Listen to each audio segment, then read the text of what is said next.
The legends discussed in this video belong to the Muscogee, Seminole, Niuewea, and Anishinabe peoples. While research has been done, the knowledge provided here is far from extensive. Please look to tribal leaders and community authors for further information. We are not privy to all stories from First Nations peoples, and we should be grateful for any knowledge that has been shared with us.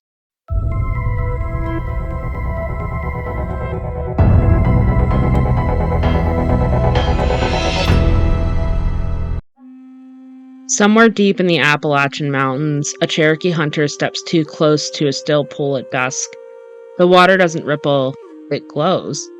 In the forests of Florida, a woman who was your neighbor yesterday, who smiled at you, who knew your name, steps into the trees after dark and doesn't come back as anything human. And on the surface of Lake Superior, the water begins to churn without warning, and the men in the canoe know, instinctively, without anyone saying a word, they have anchored something beneath them. Tonight we travel into three of the most vivid, enduring, and deeply meaningful creature and traditions of Indigenous North America. These aren't campfire tales invented to scare children. These are stories that have carried the weight of entire cosmologies, entire ways of understanding power, nature, life, and death across hundreds of generations. Welcome back to Golden Cattle Media, where folklore, history, and legend intertwine. If you're new here, I'm glad you found us, and if you enjoy stories like this, consider subscribing. There's a lot more where this came from. The stories we're exploring tonight come from four indigenous nations: the Niuewea, more commonly known by their colonial name, the Cherokee, whose territory stretched across the southern Appalachian Mountains; the Seminole, whose roots lie in what is now Florida and who also have significant presence in Oklahoma; the Muscogee, or Muscogee Creek Nation, centered in what is now northeast Oklahoma; and the Anishinabe, also known as the Ojibwe or Chippewa, whose homeland spans the Great Lakes region across the United States and Canada. What all these nations share is something important: an oral tradition. These stories were not written down by the people who first told them. They were spoken, sung, performed, and passed down from elder to child across fires and seasons. What written records we have almost entirely come from outside these communities, from anthropologists to Jesuit missionaries and ethnographers who document what they observed, often imperfectly, often through their own cultural filters. The most significant of these outside sources are J. Mooney's Myths of the Cherokee from 1900, compiled during years of fieldwork with the Eastern Band of Cherokee; Betty Mae Jumper's Legends of the Seminoles, written by a Seminole woman and tribal leader, which gives us a rare voice from within the community; the 17th century Jesuit Relations, a series of reports from French missionaries working in the Great Lakes; and Henry Rowe Schoolcraft's 19th century ethnographic collections on the Ojibwe. I want to be honest about all of that because it matters. Some of what we know is filtered, some of it is incomplete, and some stories deliberately have never been shared outside of their communities, and that is as it should be. What we do have, though, is extraordinary. So let's get into it. We begin in the mountains. The Appalachians are some of the oldest mountains on Earth. By the time the Niuewea, the Cherokee people, had built their civilization among those ridges and river valleys, these mountains had already been standing for hundreds of millions of years. The forests are ancient, pools are deep, passes between peaks can feel, even today, like places where the world thins out and something else presses close. It is from this landscape that the Uktena comes. The anthropologist James Mooney, who spent years among the Eastern Band of Cherokee and worked closely with a Cherokee medicine man named Swimmer, described the creature like this.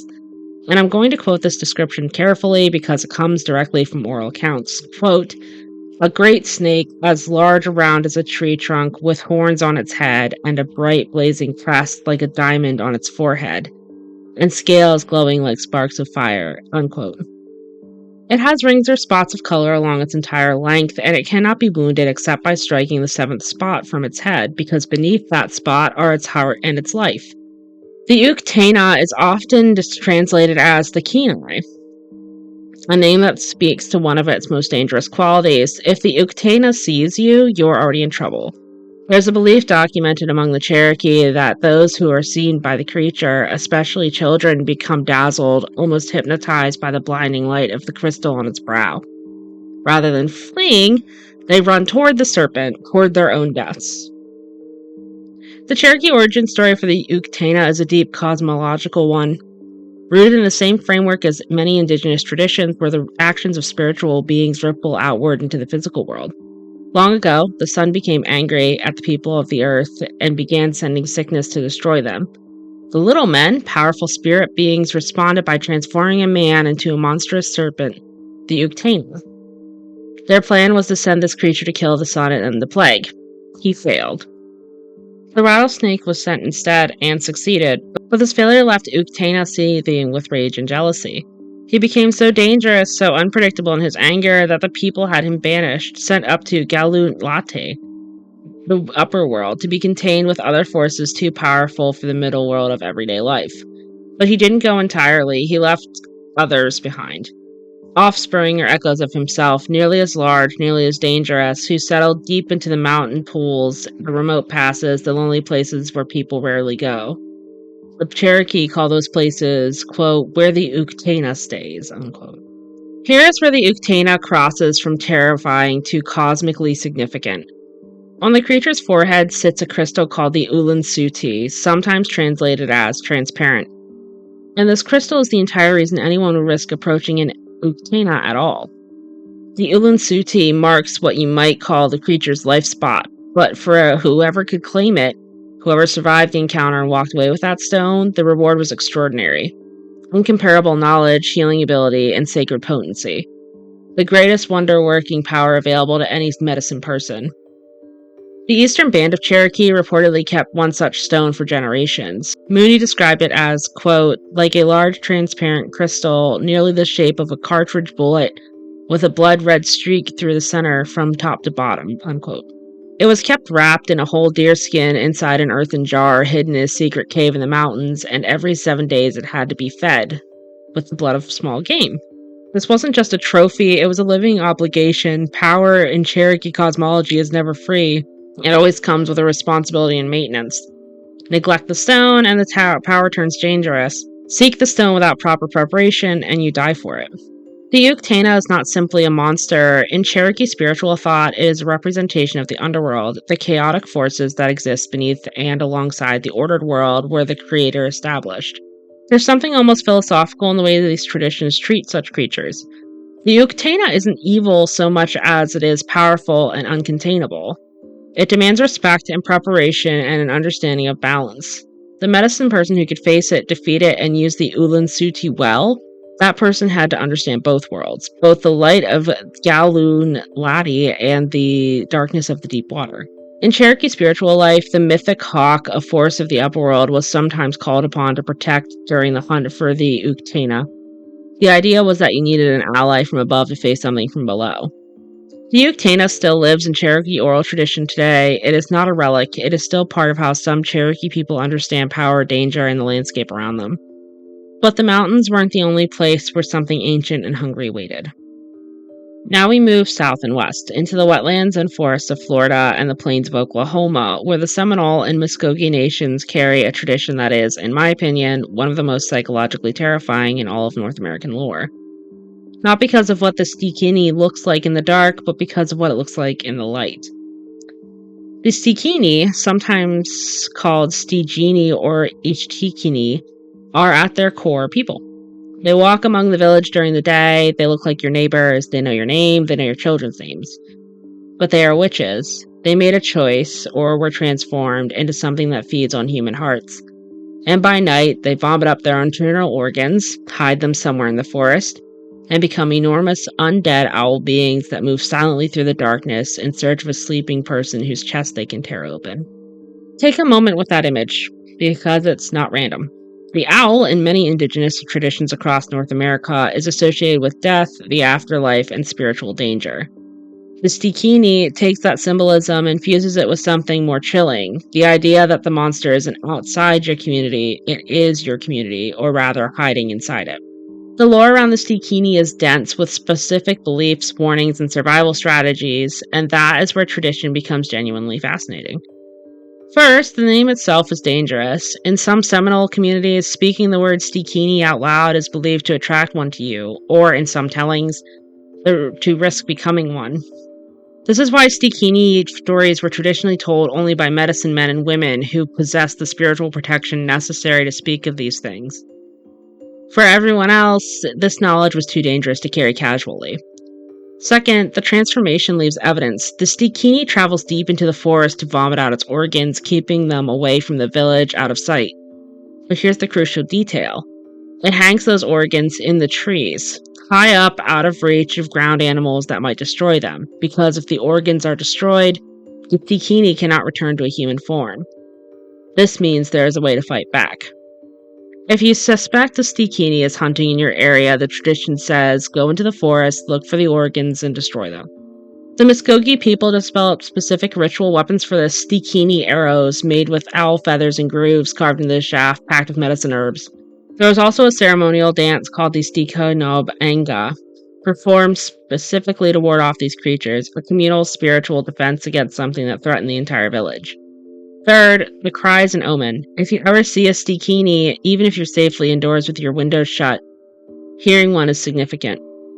The cry is described as guttural and horrible, unmistakably wrong in a way that goes deeper than sound. If you hear it, the tradition says, death is coming. Not necessarily to you, but to someone nearby. This is where the Stikini becomes genuinely paranoia-inducing, because the creature looks human. But some accounts suggest there are subtle signs. Eyes that are too sharp, a voice that doesn't quite match the face, an inexplicable ease that settles over people in its presence. The horror, of course, is that these signs are vague enough to be almost anything. Almost anyone. There's a reason this tradition functioned in some communities as a powerful social warning, a way of encoding very real danger of people who seem trustworthy but cause harm. The Stikini in this reading is a way of giving shape and language to betrayal, to hidden malice, to the person in your community who is not what they appear. Here's something that's often left out of the discussions of the Stikini, and historically it's important.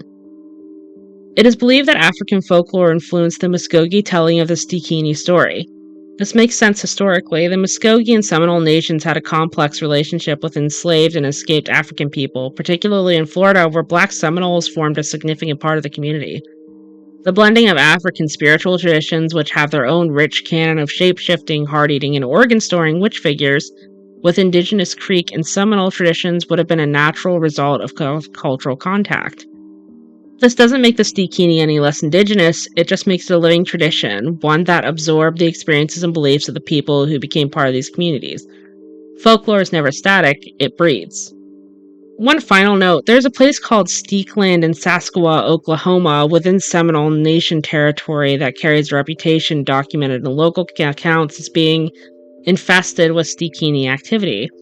Reports of strange and disturbing incidences in the area have been persisted for generations. I'll leave that without further comment. From the southern Storrs to the vast inland sea of the north, where something enormous and ancient waits beneath the surface of the water. Lake Superior is the largest freshwater lake on Earth by surface area. On a clear day, standing on its shore, you cannot see the other side. The water is cold, even in summer. It is unpredictable. It has swallowed ships, and for the Anishinabe, the Ojibwe, Odawa, and Potawatomi peoples whose homeland has bordered these waters for thousands of years, the lake is not empty. Something lives in it. In the Ojibwe language, this being is called Mishipeshu, translated most directly as Great Lakes. There's another name, Gichi-Anam-Iye-Bizu, which means the fabulous night panther.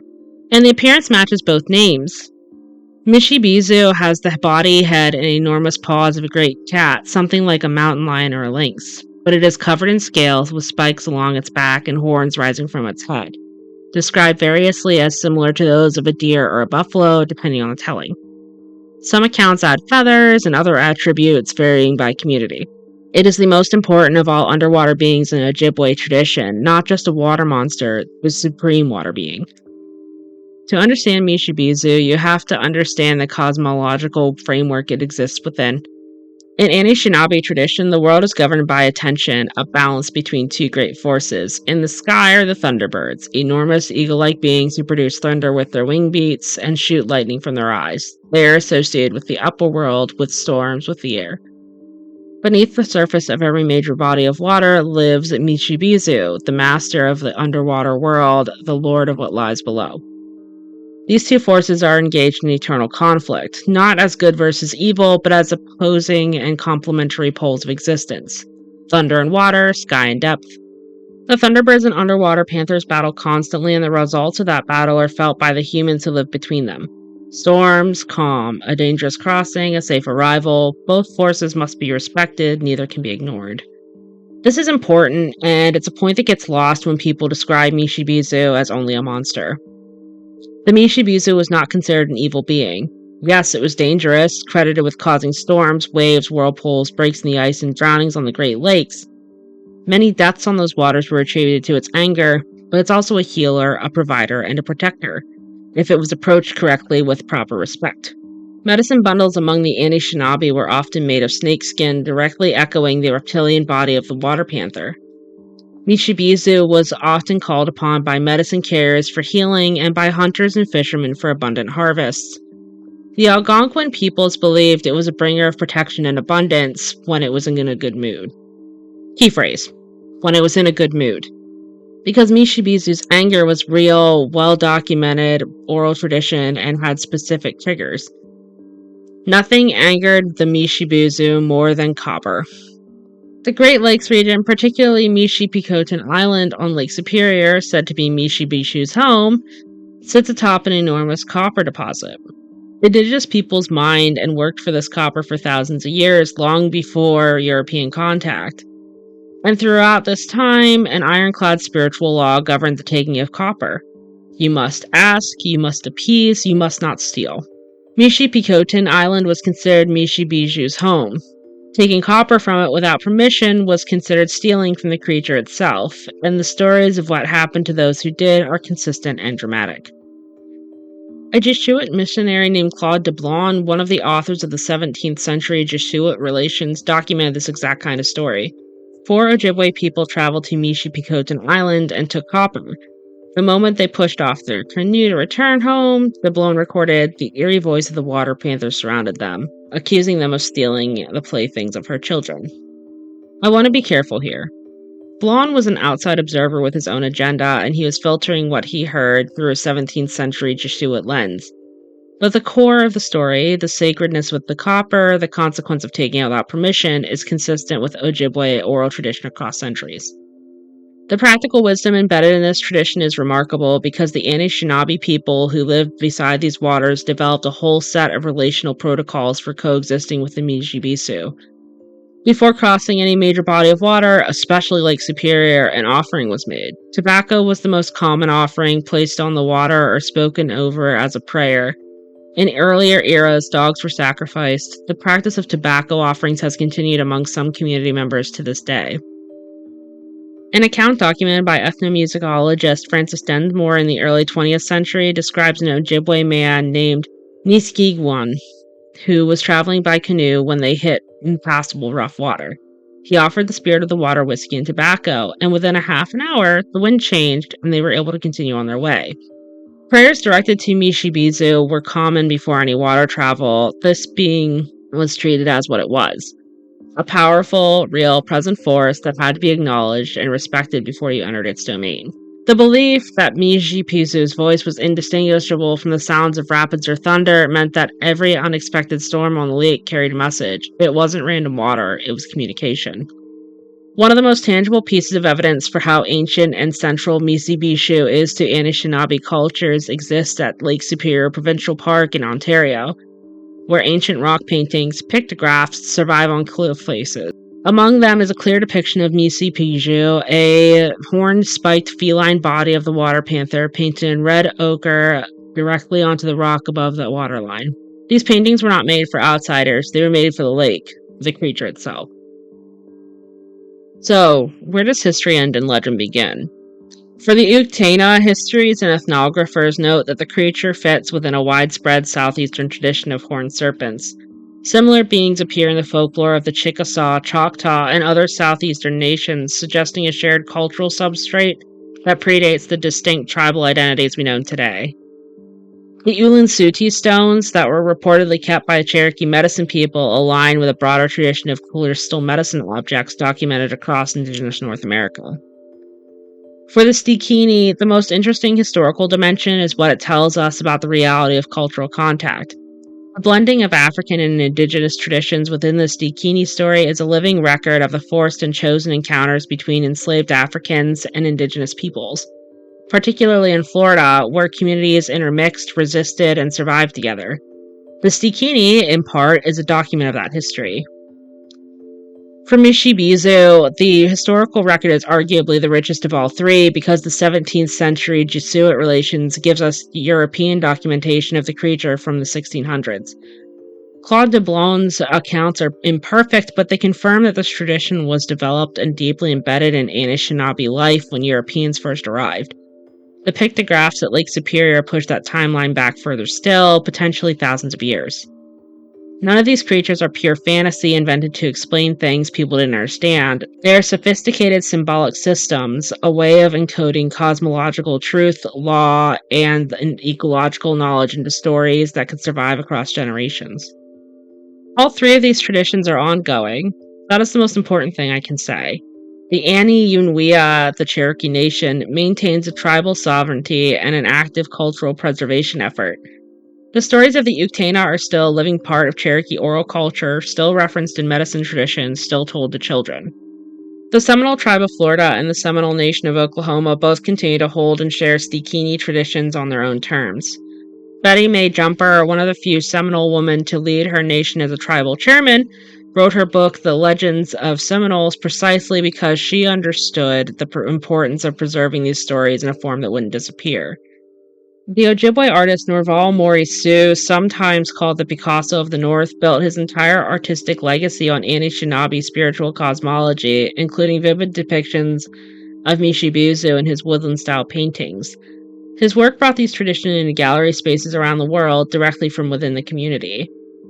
As late as the 1950s, the prairie band Potawatomi performed ceremony to placate Mishipeshu and maintain balance with the Thunderbird. This is not ancient history, this is within living memory.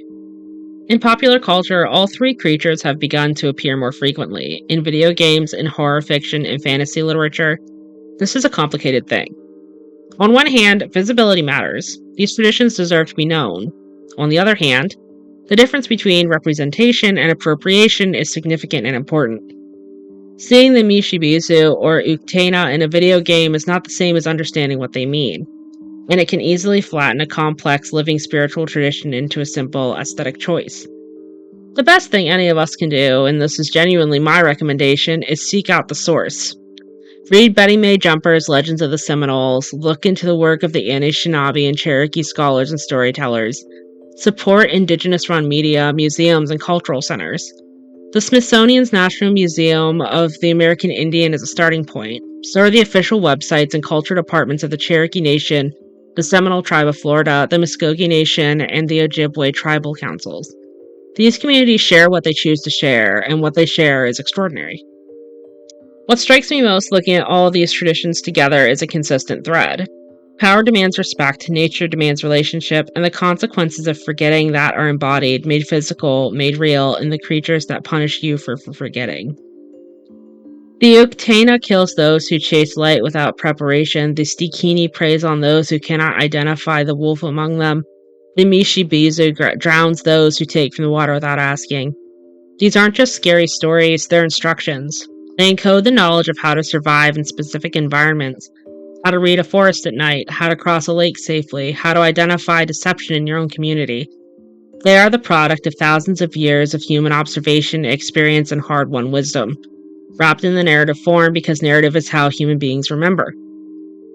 The creatures refuse to stay in the past. The Uktena, the Stikini, the Mishipeshu refused because the lessons they carry are still true. The mountain pools are still deep, the forest is still dark, the lake is still cold, and some things still live beneath the surface. I want to close by saying again what I said at the beginning. These stories belong to their peoples. I am grateful that any portion of them has been shared with the wider world through the works of scholars, through the deliberate choice of tribal leaders and writers, and through the enduring strength of oral tradition. If this video sparked something for you, a curiosity, a sense of wonder, a desire to know more, I hope you'll follow that feeling somewhere beyond this screen. The sources exist, the communities exist, the stories are still being told. What do you think of tonight's journey? Which of these traditions stayed with you the most? Let me know in the comments. I read every one, and I love hearing what resonates. If you enjoyed this, please like the video and subscribe for more. We have a lot more folklore, history, and legend ahead of us. Until next time, history remembers, but folklore never forgets.